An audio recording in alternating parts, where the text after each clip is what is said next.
Thank you, John, for that introduction. Many thanks to Rick Kidder, Michael Sullivan, and the Chamber for another great job in organizing this annual event. To Webster Bank for its enduring sponsorship, and the fact that the deposits are going up, which is great for any bank these days. I would also like to thank Principal Bernadette Coelho for hosting us today.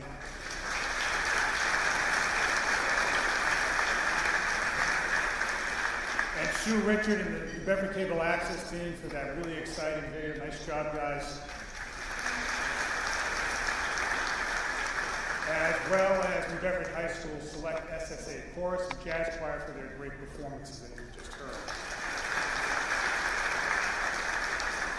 I just want to acknowledge and thank City Council President Morad and City Councilors, school committee members, District Attorney Tom Quinn, our state legislative delegation, Tony Cabral in particular, for the work they do to support New Bedford every single day.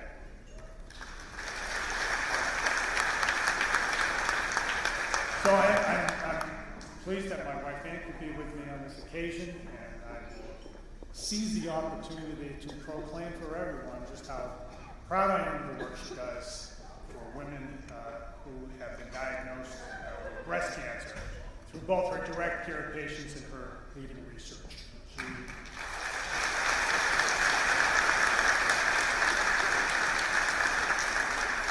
She hates it when I say this, but she inspires me every day to raise my game. I regret that my youngest daughter, Lauren, could not be here. She's right down the hall now taking a test, and she told me to keep the noise down. So we'll try. Any assessment of the state of our city should start with an acknowledgement that we are in a period that continues to defy easy characterization. The times we live in are anything but placid or ordinary. Any number of national, state, and local economic metrics are positive despite our weathering a 100-year pandemic. Yet, not since the Cold War have we seen geopolitical tensions like those today. And not since the 1970s has the price of gas, or interest rates, or inflation come to dominate everyday conversation as they do now. Then there's all that's going on in the nation's capital, which I won't go into. All these trends have implications for life in New Bedford now, but they don't explain all that much about our local prospects or direction. Here's what defines New Bedford in 2023. A palpable sense that New Bedford is pointed in the right direction and solidly progressing.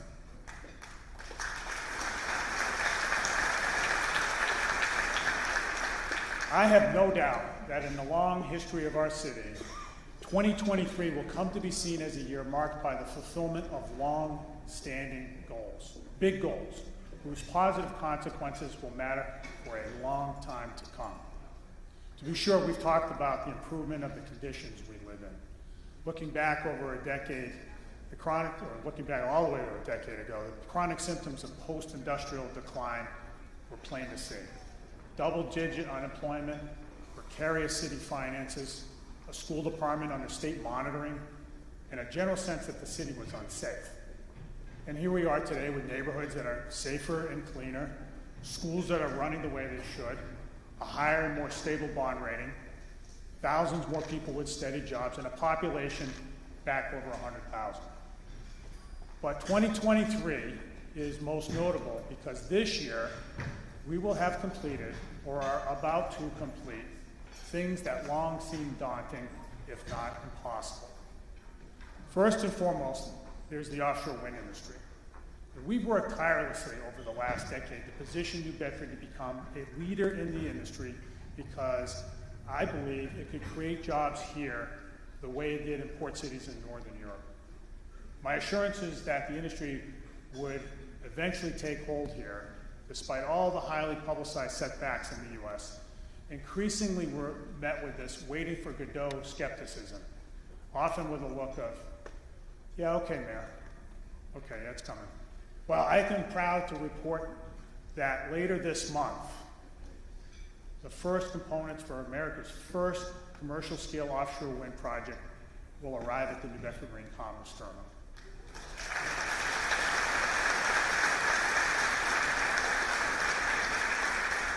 I salute Klaus Moeller and his team at Vineyard Wind on this historic occasion, and everyone who has supported our efforts to bring this industry to the city. And guess what? It's just getting started. So later this year, passenger rail service between New Bedford and Boston will resume. Along with every other elected official from southeastern Massachusetts since the 1990s, I've advocated for restoring that rail connection, and no one has been at it longer than Tony, although I hate to date you like that, Tony, but Tony's been at it from the very start. And now it's finally happening. It will be one more economic asset for the region, and yet another good reason to live here. This year, too, the finishing touches are being applied to the 40-year cleanup of New Bedford Harbor, America's first marine Superfund site, thanks to $73 million we received recently from the bipartisan infrastructure law. Now, many of us here will recall the harbor cleanup always seemed to be on the front page of the newspaper throughout the 1980s, and now finally, it's about to be done. I wish to thank the federal delegation for their work in passing the legislation, the dedicated EPA team, and our resilience director, Michelle Paul, for her coordinating efforts.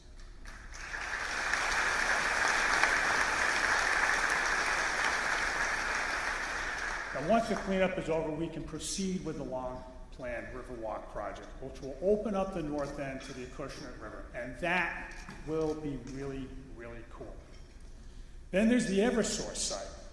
Now, we all saw or heard about the demolition of the power plant back in January. You saw it on the video. The same building that was going to be an aquarium and then later a casino. You remember.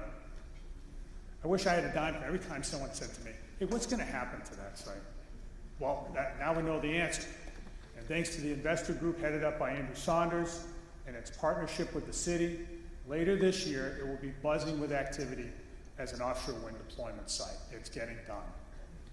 How about the State Pier? For at least 30 years, we've stared at that vast parking lot by the water right across from downtown and have lamented. That site has so much potential. Now, like most people, I found it unacceptable that the state had allowed it to languish. I strongly believe that if we didn't own it, even if we didn't own it, we should figure out some way to get the state to do something about it. So we pulled together waterfront stakeholders to come up with a plan that garnered broad support, and then we advocated for it relentlessly, and eventually we secured the backing of the Baker administration. And as was announced in December, a local development team is now filling in the details for a mixed-use development in keeping with that plan, which will establish a fish offloading site that the public can actually see and interact with, continue ferry service, and create restaurant and retail facing the downtown. This is going to be a fantastic addition to the maritime sector and the restaurant scene alike. So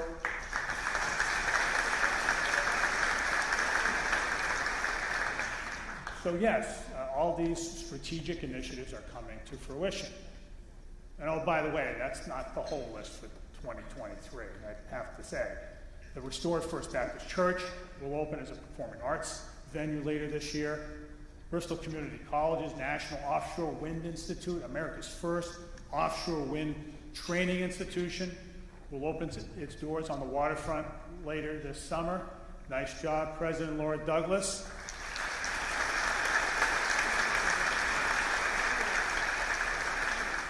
We secured the funding commitment this year to replace Massachusetts' oldest commercial airport terminal, which will put us in a much stronger position to attract and retain more regular commercial air service.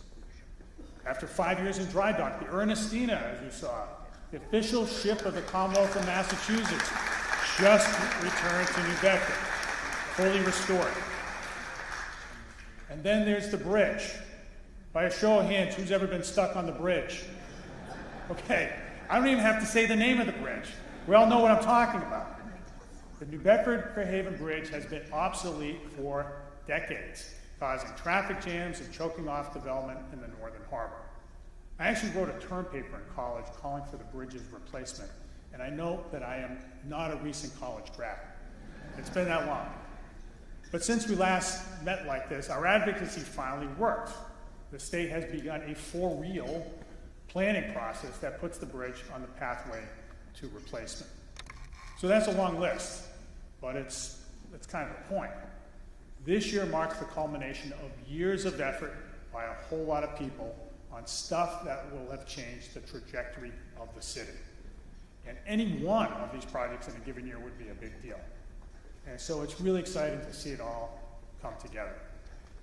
As mayor, I have been fortunate to have had the support and guidance of people inside and outside of city government of high intelligence. And so, now what? The now what question is anxiety provoking because it implies that what's ahead is unknown, and it's natural to be fearful of the unknown. And there's enough to be anxious about these days. Inflation is not about to end tomorrow. Neither is that major European land war or America's political divisions. And we haven't even begun to understand the potentially profound implications of emerging technologies, such that part of me feels compelled to offer a disclaimer that last year at this time would have sounded absurd. That is, this speech was not written by ChatGPT. So yes, there indeed is much uncertainty in the world. And I don't venture to offer any answers to all of it, except to say that we have just proven to ourselves and everybody else in the last decade that there's a whole lot we can do in Greater New Bedford to improve the lives of our residents, even when the rest of the world has become messy. In an ever-connected world where the best ideas are shared freely across vast physical and cultural expanses, it seems almost paradoxical that local decision-making by municipal government in partnership with the private sector and residents has demonstrated itself here in the US and around the world to be more effective at getting things done, at getting results. The reason why things still can get done at the local level can be summed up in one word: trust. At the local level, government officials, members of the press, and anyone with official or private authority has to interact with everyone else. That's what we're doing today. Now, you can be more confident about whom you can trust when you can look them in the eye, or if you know their friends and family, or where they live, or if you know which blood pressure medications they're on because you see them in line at CVS. There's no escaping scrutiny. Not that I would know anything about that. My point is that with local government, you can know what you're getting. And cities can improve by leveraging opportunities to build trust. Trust is the oxygen of civic engagement. With enough of it, we can establish common purpose, understand mutual motives, and accomplish a whole lot together.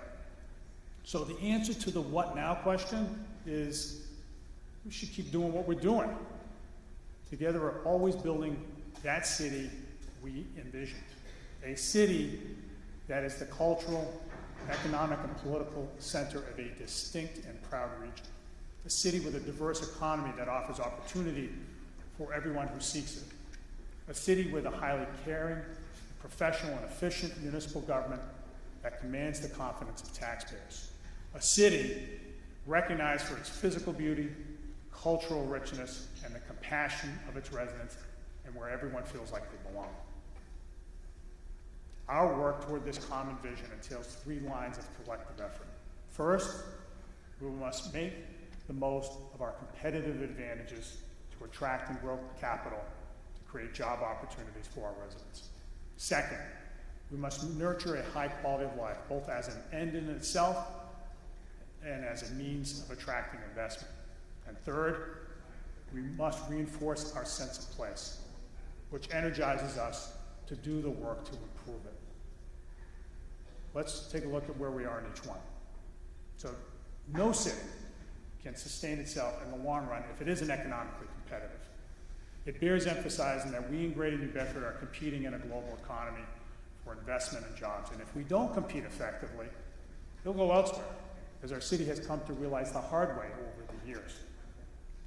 Growing our regional economy and the jobs that would come with it requires us to focus on our advantages. That is to say, we need to double down on the things that we're already good at. In New Bedford, more than anything else, that means our maritime economy. The port is the primary economic driver of the region because it offers advantages to the various industries that call it home, including commercial fishing, recreational boating, ferry service, certain lines of international cargo, and as we're already seeing, offshore wind.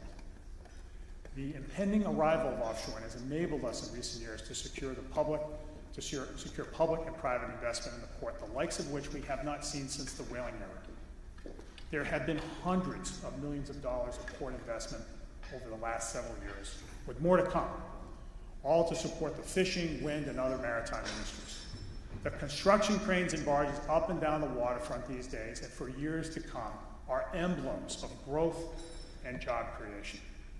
None of this could have happened without the work of the Port Authority, now under the leadership of Gordon Carr, to plan and oversee these projects. On top of this foundation of port infrastructure, we are building the scaffolding to support a thriving and resilient maritime economy. As America's top commercial fishing port, we already have the country's best maritime workforce.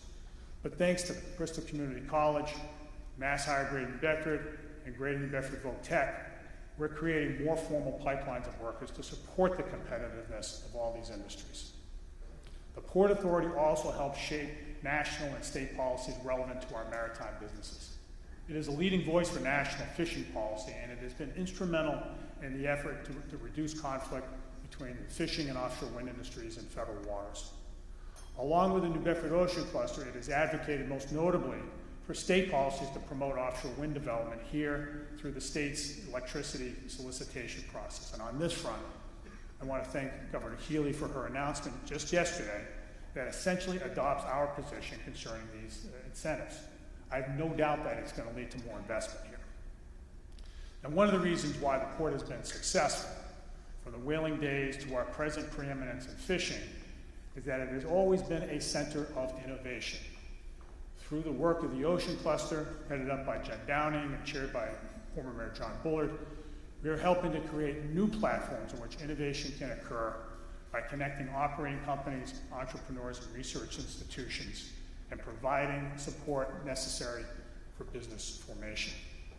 And finally, the Ocean Cluster is promoting New Bedford wherever investors may be found. Now, don't tell anyone, but at the major offshore wind industry conferences, we're often the only American city represented, the only one.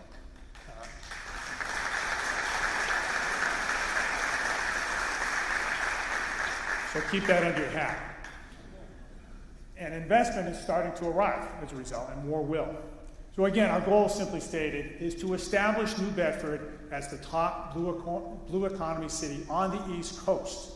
And we will do that by out-hustling everybody else. Our effort to support a vibrant, diversified, and inclusive economy, by the way, is hardly limited to the waterfront.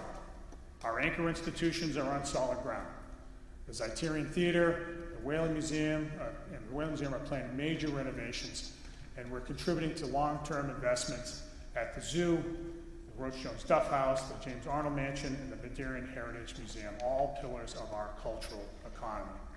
Investing in arts and culture is central to our economic development plan, in part because it has long been one of New Bedford's economic strengths. That's why we've directed over $1 million in seed funding to individual artists through our cultural fund.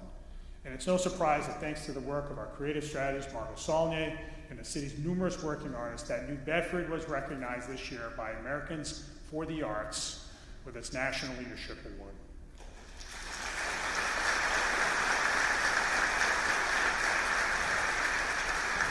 They have put New Bedford on the map as a place where the arts are everywhere.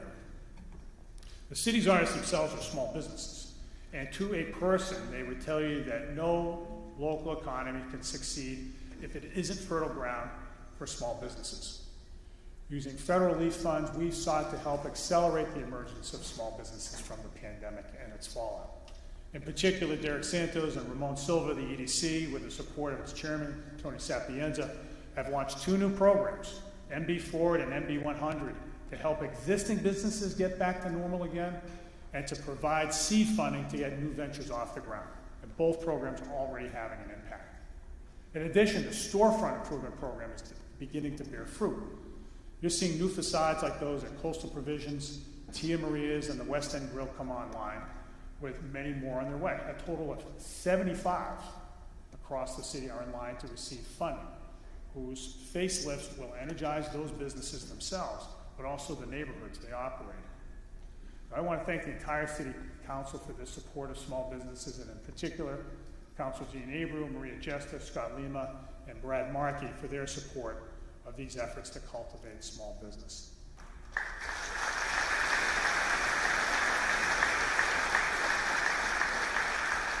It has been said that small businesses are the spice of city life, and we want our small business community to know that New Bedford is a city where they can thrive.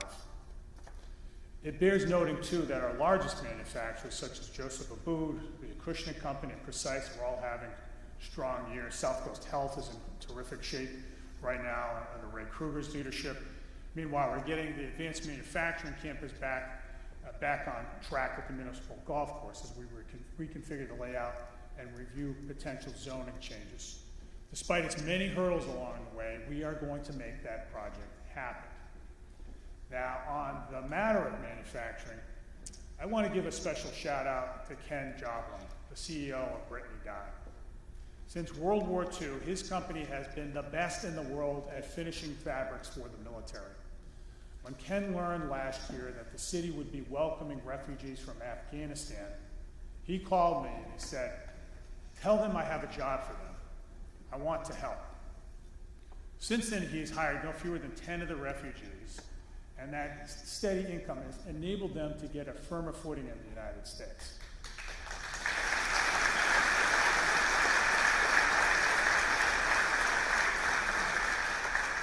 And what's also cool is that the company's a defense contractor, so it's another opportunity for them to support America's interests.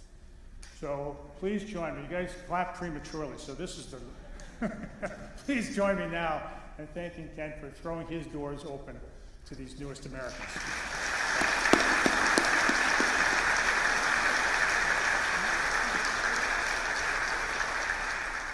And while we're at it, I also want to welcome DeBerry, the wife of one of Ken's employees, along with her brother Holland. The family narrowly escaped the Taliban 2 years ago, and to our great benefit, they resettled here in New Bedford and are actively contributing to the city. DeBerry's service as a translator has been instrumental to resettling Afghans across the Northeast, and many in greater New Bedford were thoroughly impressed and grateful for her efforts to produce the Afghan Women's Arts Project in February at the main library. It was terrific. If you haven't seen it, it's still there. Go take a look. I also want to thank her in front of everybody for that spicy vegetable dish she made for me for my birthday, which was hot. Actually, it was really hot, but it was really good. It was really good. Thank you.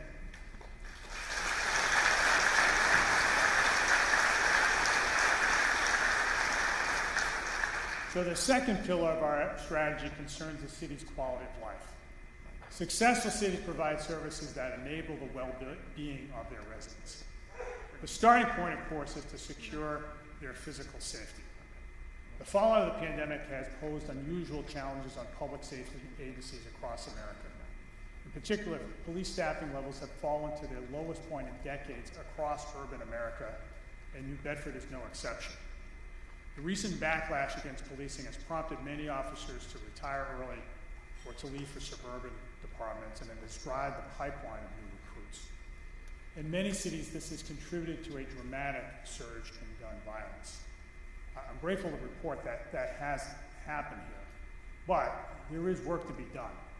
The thrust of our efforts going forward will be to increase predictive patrolling in hotspot areas and to intensify our efforts to have the court system hold repeat offenders pending trial, especially those who've been involved in domestic violence. And we're grateful for our efforts of our officers, of course, as well as District Attorney Tom Quinn and his office on that particular front. The solution to the staffing crunch won't happen overnight, but Chief Oliver has taken some important steps to recruit new officers, including by offering a $5,000 signing bonus. Current attitudes in some quarters about policing are a real challenge for America's cities, which will take time to run its course. But we could all do well by reminding young people that police officers perform work that is fundamental to the preservation of a free society. On the matter of public safety, I want to salute the work of our fire department under Chief Scott Kruger, which has been exceptional in its rapid and skillful responses to a recent spate of fires.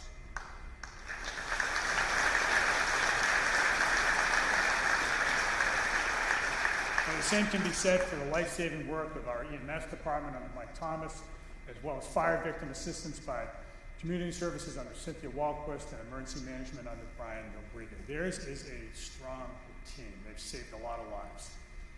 Now,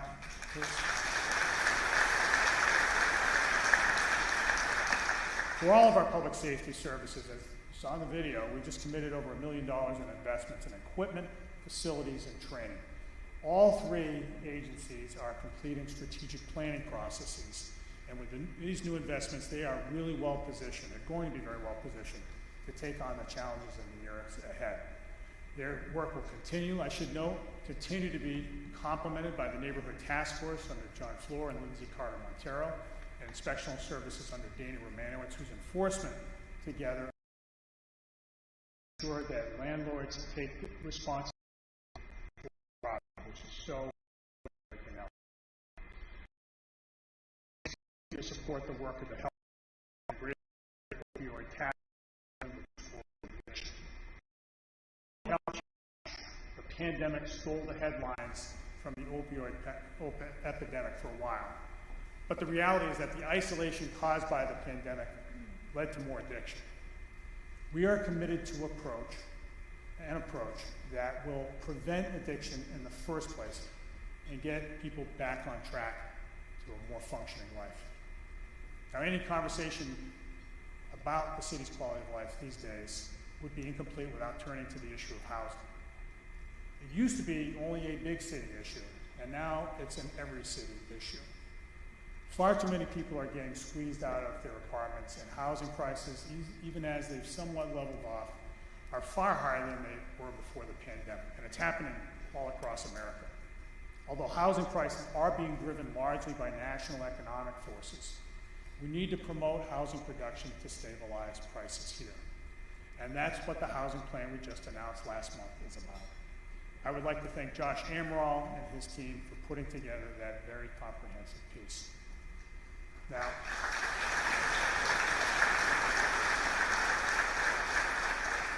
we have a pipeline of approximately 250 more housing units, but still more will be needed.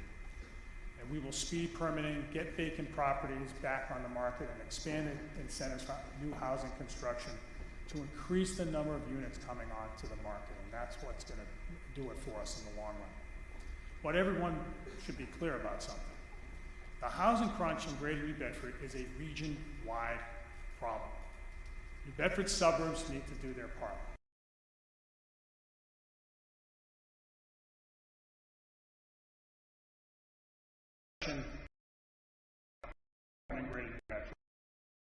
From a broad-based approach. And we in the city, let it be known, are prepared to lend our technical expertise to the towns for this purpose. Relatedly, too many in our region currently struggle with homelessness. We provide high-quality support for those experiencing these difficulties to make homelessness rare, brief, and non-recurring, but we still need to invest in resources that help residents before they find themselves at risk. Recently, we committed to an unprecedented level of funding for emergency rental vouchers as we continue to upgrade our mental health and opioid outreach work. And the folks who are involved in that work are extremely hard. But it's not an overnight exercise. I'm confident that we will continue to make progress on homelessness, primarily because we have such a strong partnership with the city's homeless service providers network. They work hand in glove with the city to get the most desperate among us back on their feet. Now, to sustain a city and to help it make it a pleasant place to live, one of our top priorities has long been to reinvest in the public realm. I believe our residents deserve to live in a clean city with well-designed and visually appealing public spaces and effective infrastructure. The record shows that we've followed through. For starters, we've been investing mightily in the city's roads. When I got into office, the city had no capital plan. Among other things, this meant that there was no routine investment of city funds in roadways. None. We relied only on state funds, which weren't and aren't nearly enough. And eventually, it became evident to everyone that the roads were in bad shape. Our annual local commitment to road maintenance has gone from where it had been, which was zero, to $3 million annually.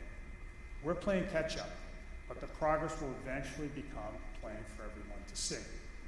But we've also invested millions to make sure that the city's drinking water is safe and affordable, and that our wastewater system will continue to function as our residents expect, and that both are resilient to the effects of climate change.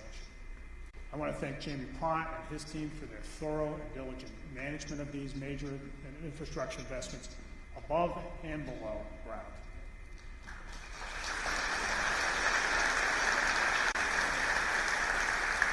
Now, the city's public spaces also must look good. They can't just function well, they gotta look good. And that's why we planted 4,000 trees, and we're about to start in on another 1,000 more. Enforced the trash laws, wiped out graffiti, and built 5 new neighborhood parks. The Harbor Walk and Cove Walk have not only become popular neighborhood amenities, but regional destinations. It's why we raised design standards, so what gets built looks great, like the new South End Public Safety Center, the Jacobs School, and soon the new pedestrian bridge by the Wales 2 parking lot. A city that looks great is one that proclaims for everyone that it cares about itself. Because our residents deserve a sustained commitment to a high level of appearance, we need to institutionalize our approach. We just can't come and go with mayoral administrations. So today we are releasing a standard of appearance for the public realm, which is a set of policies that seek to maintain the appearance and condition of the city's built environment. And there are a few copies left, and we'll get it on the website. This set of policies establishes in clear terms what is expected of city government in managing litter and blight, the upkeep of open space, and the elevating of our design standards. Our goal is to make New Bedford the cleanest center city in New England.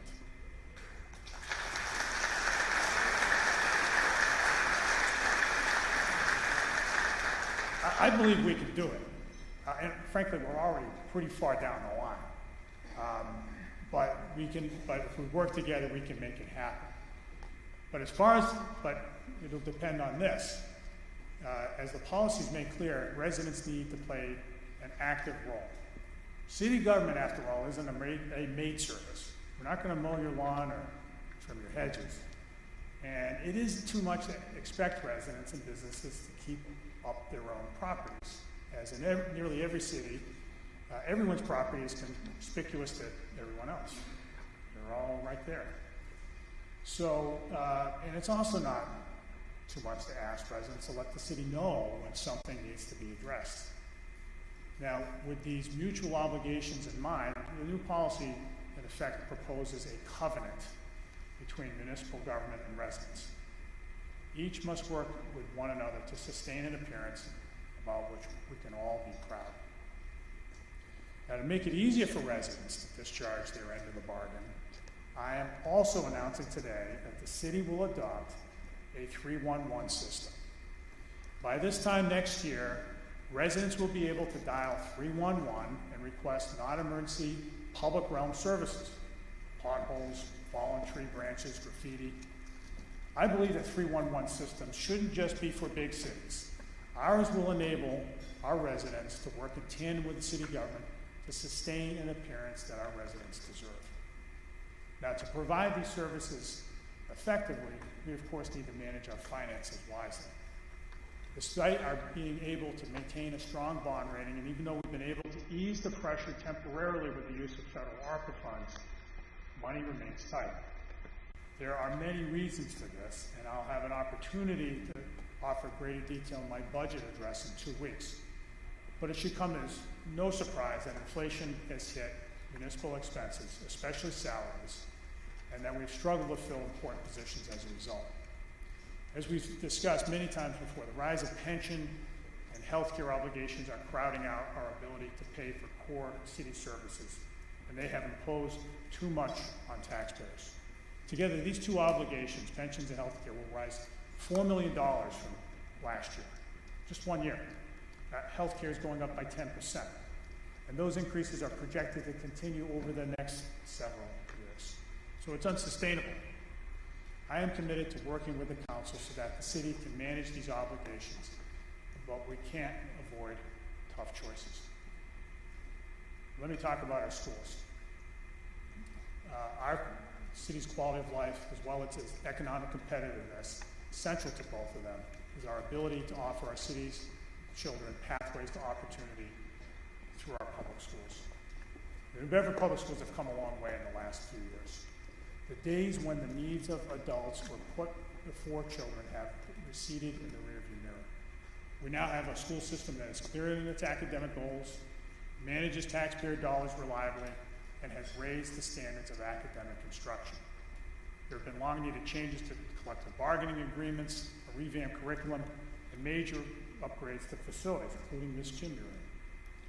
Now, while we have benefited from increased state funding thanks to the passage of the State Student Opportunity Act and the infusion of federal dollars that have led to a construction boom of school renovation, the last 3 years have been trying.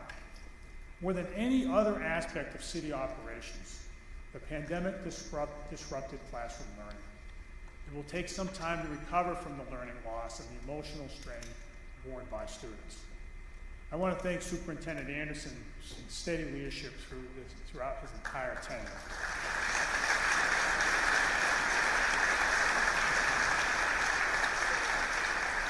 But especially during the pandemic, for which there was no playbook. He was a stabilizing presence in a most unstable time for faculty, staff, and students, and he kept the district moving forward. I likewise want to thank Deputy Superintendent Karen Tretta for her many years of dedicated service to our schools. We're fortunate to have Assistant Superintendent Andrew O'Leary and former Duval School Principal Darcy Unks to step up and lead this transition, and as we hasten the district's emergence from the pandemic. The immediate focus will be to deal with chronic absenteeism, which skyrocketed during the pandemic and has not nearly come back down. This is already affecting the graduation rate. We need to get kids plugged back in and fast as we continue to do the work of improving the district overall. Now, the work of the school committee's new academic achievement subcommittee will be key in this effort. The subcommittee's purpose is to facilitate a clearer public understanding of how schools are performing. With the help of an academic dashboard, parents will be able to get information they need to support their children, and the school department will be able to share freely how it's working toward the goals it has set for itself. I wish to note that we are proud of the work being done at both of our city's major high schools.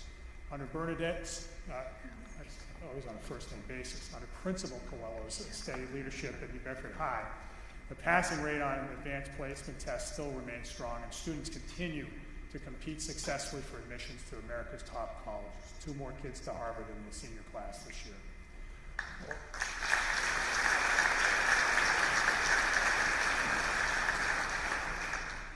Over at Voc Tech, we've seen tremendous work in preparing students for tomorrow's workforce and collaborating with the business community to keep their programs relevant and competitive. Voc Tech will play a big part in our effort to compete for offshore wind job investment and to grow jobs, and we have great confidence in their ability to deliver. So thank you, Mike Watson. So on the subject of Voc Tech, by the way, I wanted to give a shout out to the Voc Tech softball team under Coach Craig Swords, whose team won the state championship in dramatic fashion this past spring. The team's second state championship in the last 4 years. He and his staff put in the work necessary to develop a strong softball program, and it certainly has paid off, and we are proud of what you and your players have accomplished. In administrating city government, we strive to base our decisions on a careful evaluation of available information and in light of our understanding of the city's interests. At a time when trust in government institutions is waning and resources are scarce, this deliberate, evidence-based approach to governing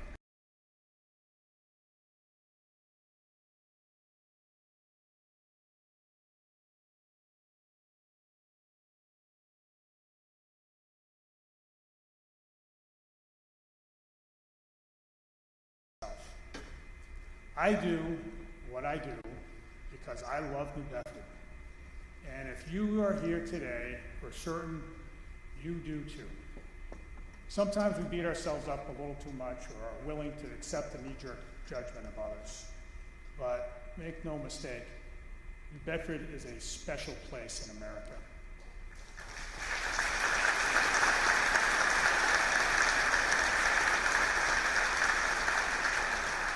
Your city, our city, is worthy of our full devotion. And when you love where you live, you'll commit acts of love on its behalf and make it an even maybe through that, improve yourself in some small way. Exactly years ago next month, a young man from New Bedford had a moment to consider what he might contribute. He was dug in behind a wall of sandbags on a jagged ridgeline just north of the demilitarized zone on the Korean Peninsula. He and his fellow soldiers of the Army's 2nd Infantry Division gazed across the desolate, battle-torn valley below, where hundreds of Chinese and North Korean soldiers were massing. Days of artillery barrages signaled that an attack was coming, as it had on countless other hills where over the previous 3 years, thousands of Americans died in brutal, often. As he crouched beside his machine gun, he did what so many in similar situations do. He prayed. This is what he said. God, if you get me out of this, and do a whole lot of good. Well, as it turned out, seemingly out of the blue, then there in June of 1953, the armistice was announced before the attack came, ending active hostilities in the Korean War. Peter Brito went back to New Bedford, and for the last 70 years, he has fulfilled that promise.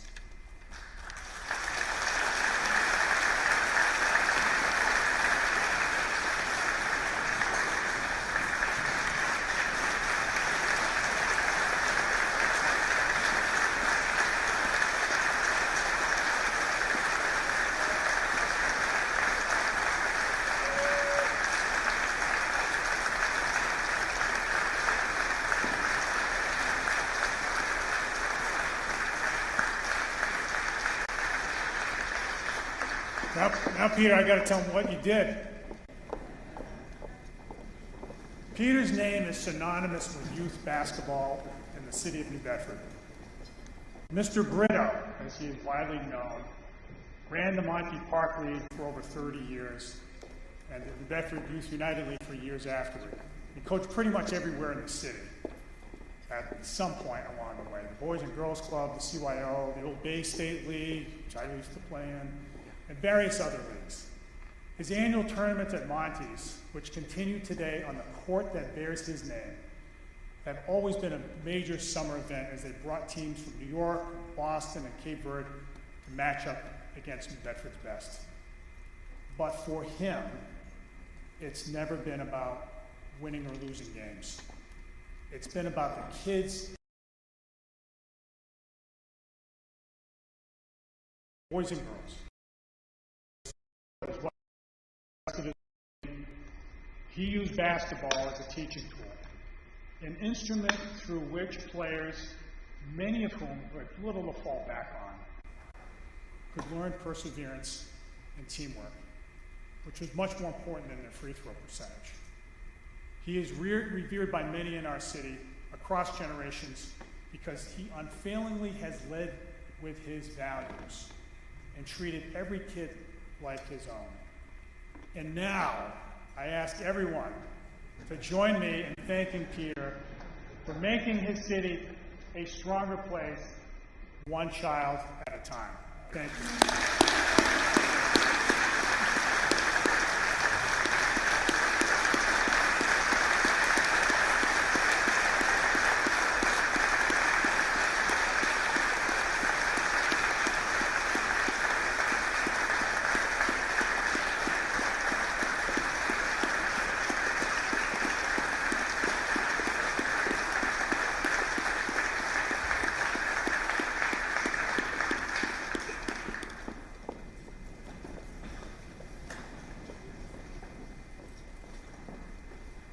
Ladies and gentlemen, as Peter set out to do, may each of us find in our own way